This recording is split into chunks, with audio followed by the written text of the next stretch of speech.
Segundona, 31 de dezembro, B Montanheiro na área. Vamos falar sobre o futebol brasileiro e tudo que envolve a questão da CBF. Muitos falam que foi até um absurdo o técnico Dorival Júnior ter sido contratado pela seleção, um técnico que foi inclusive demitido nos últimos dias. Dorival Júnior deu certo na seleção? Não deu. Isso já é claro para todos. Agora, dizer também que foi um absurdo a sua contratação foi muito menos absurdo do que o Diniz, por exemplo, ter vingado na seleção.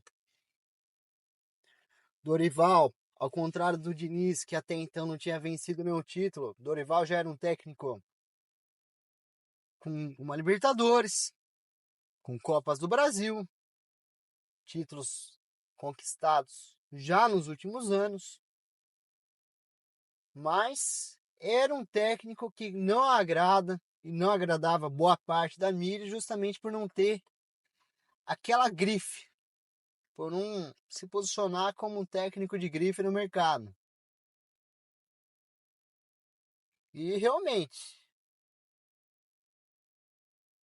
para cair naquele rolo compressor de técnicos é a seleção brasileira, tem que ser um cara cascudo, um cara que chega e coloque o dele na mesa e todo mundo respeite.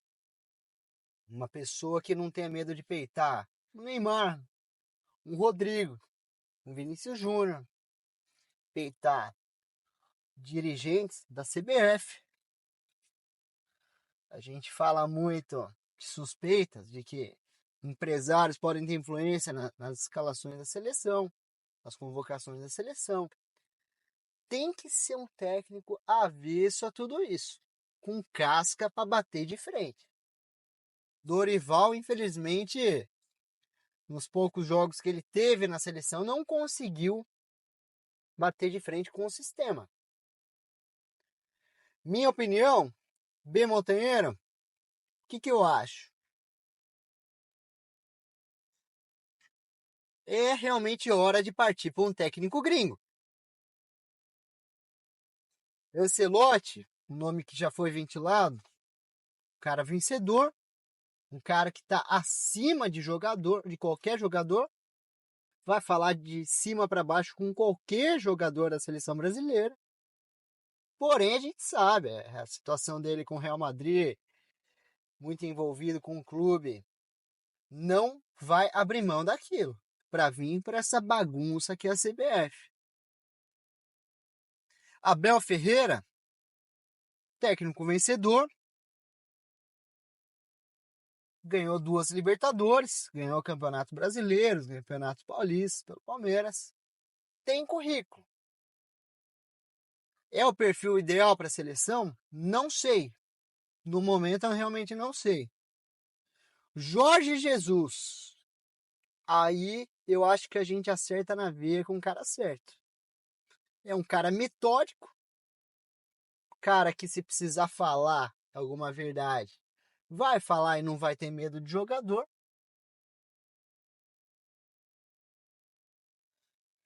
Currículo nos últimos anos vencedor, ganhou tudo com o Flamengo, ganhou tudo no Al Hilal,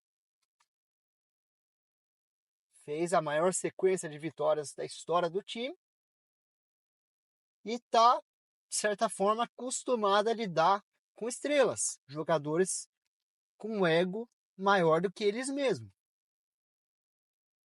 Agora, a gente tem aquele porém.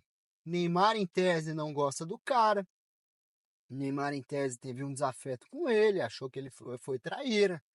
Ventilou para a imprensa coisas que na cabeça dele poderia ter deixado embaixo, resolver internamente. Jorge Jesus foi claro. Chegar na mídia e falar que o Neymar fisicamente estava abaixo dos demais. Eu acho que foi até um exagero Neymar encarar isso como uma trairagem, porque de certa forma ele estava falando a verdade. Porque de certa forma ele não estava falando do jogador Neymar nem da pessoa Neymar.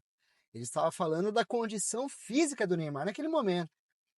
Então, realmente, se houve uma treta em cima disso, talvez tenha sido um exagero por parte do jogador brasileiro. Nos últimos anos, nós vimos uma dependência muito grande em cima do jogador que é o Neymar. Talvez o Jorge Jesus seria o melhor remédio para isso. Neymar consegue se enquadrar, consegue se entender, beleza. Vai ser muito útil para a seleção. Agora, se ele acha que ele está acima da seleção, realmente, aí é hora de dar um passo e de entender que existe vida além de Neymar na seleção brasileira. O Brasil tem jogadores de alto calibre, jogadores de alto nível. O Brasil não pode ficar preso nessa ilusão de que no esporte coletivo um jogador apenas vai realmente fazer toda a diferença, vai resolver sozinho. O jogador brasileiro tem que ter personalidade de entender que ele é parte de um grupo. Essa sobrecarga em cima do Neymar, da expectativa em relação ao Neymar, eu, na minha opinião, considero que foi um dos motivos do 7-1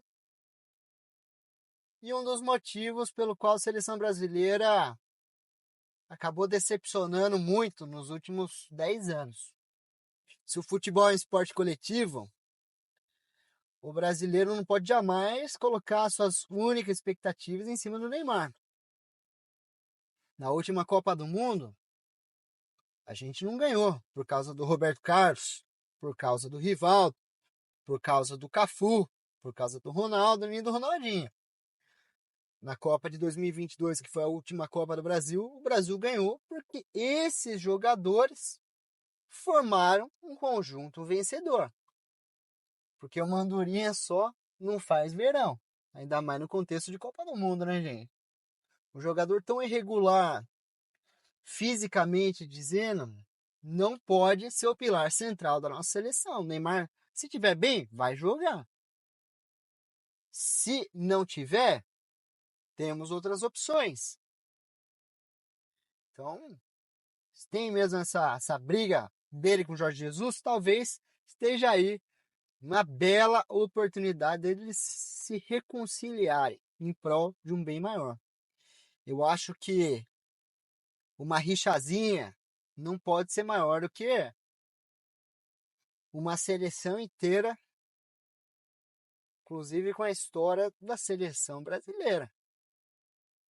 Uma seleção pentacampeã mundial não pode ficar refém de uma briga, de uma picuinha entre duas pessoas.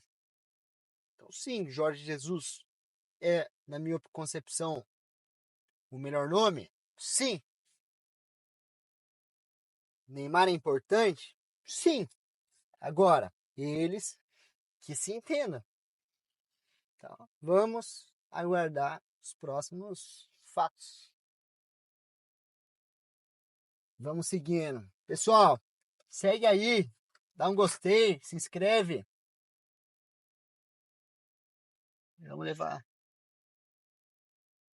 adiante esse projeto. Valeu!